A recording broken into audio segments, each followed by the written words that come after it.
Hello, I'm Steven, Hello, I'm Rizwan. and we're Cardboard Coalition. We thought we'd come to you guys with another look what we got because today, as I walked to the mail, I got something in the mail. It's another one of the Kickstarters, so I figured I would share it with you guys, opening it up in just a quick real look. And Rezvan doesn't know what we have. As you can see, the little legs of the stand.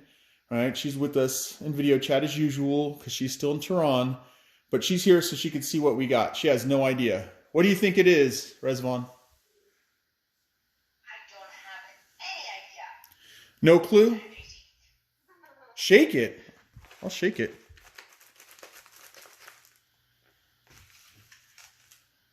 It's have No, there's no noise. oh, it's a book.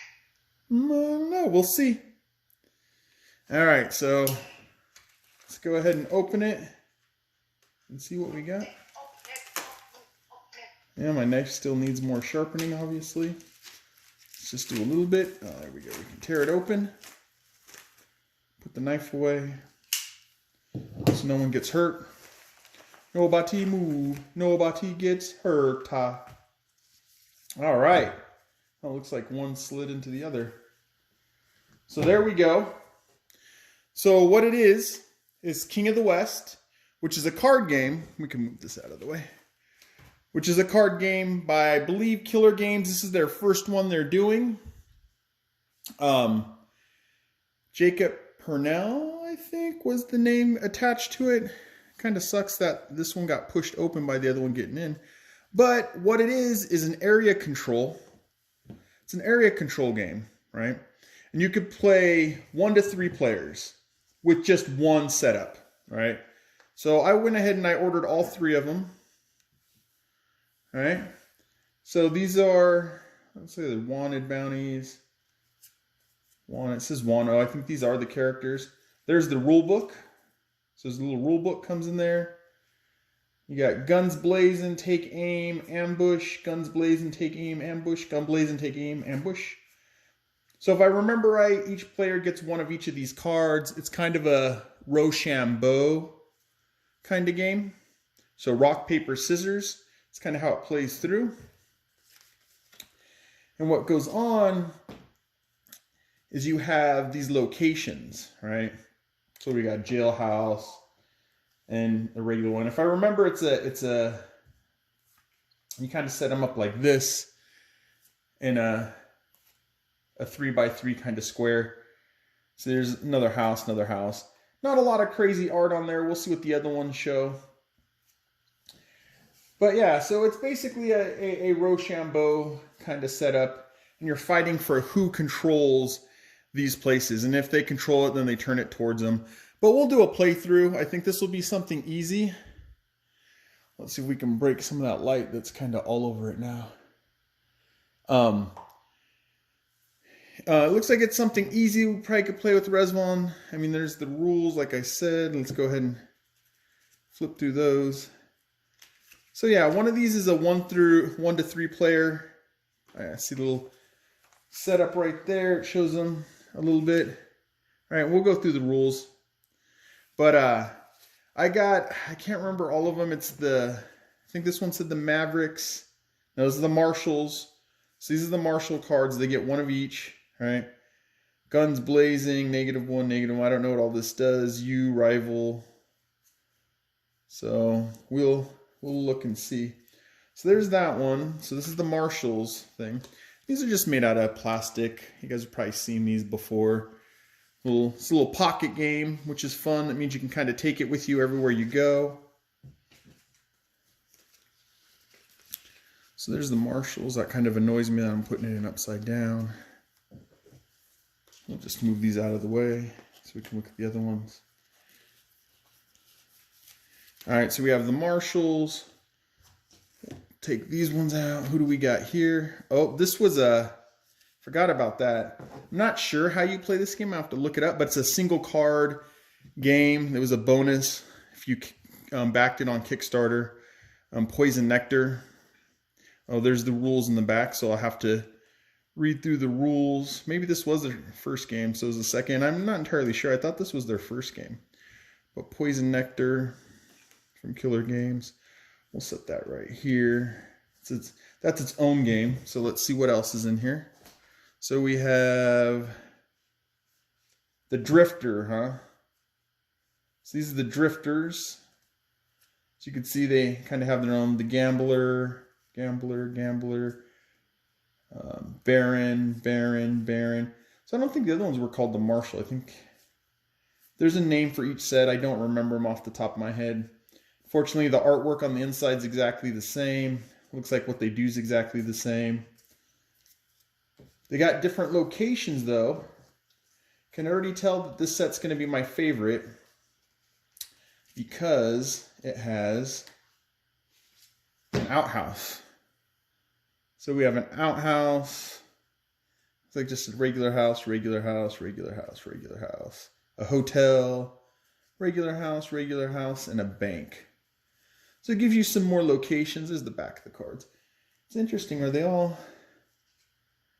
The cards you put in your hand are square, but the cards that you set down are rounded. Interesting. And we'll do a full review. I'm just running through, kind of give you all a look at what we got today in the mail. I was kind of excited. We'll figure out how excited Rezvan is. She was hoping it was her... Oh, these are the ones I thought were interesting too.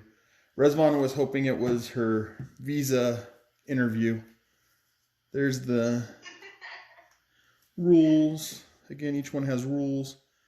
So we got the Shade, the Phantom, and then the Reaper.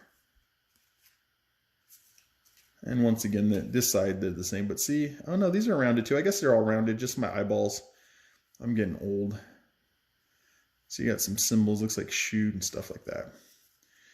All right.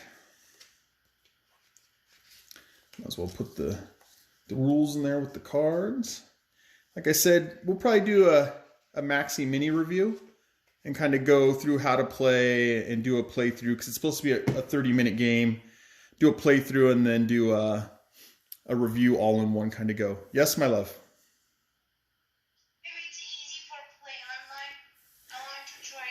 I think so. So we got the portal at the graveyard, house.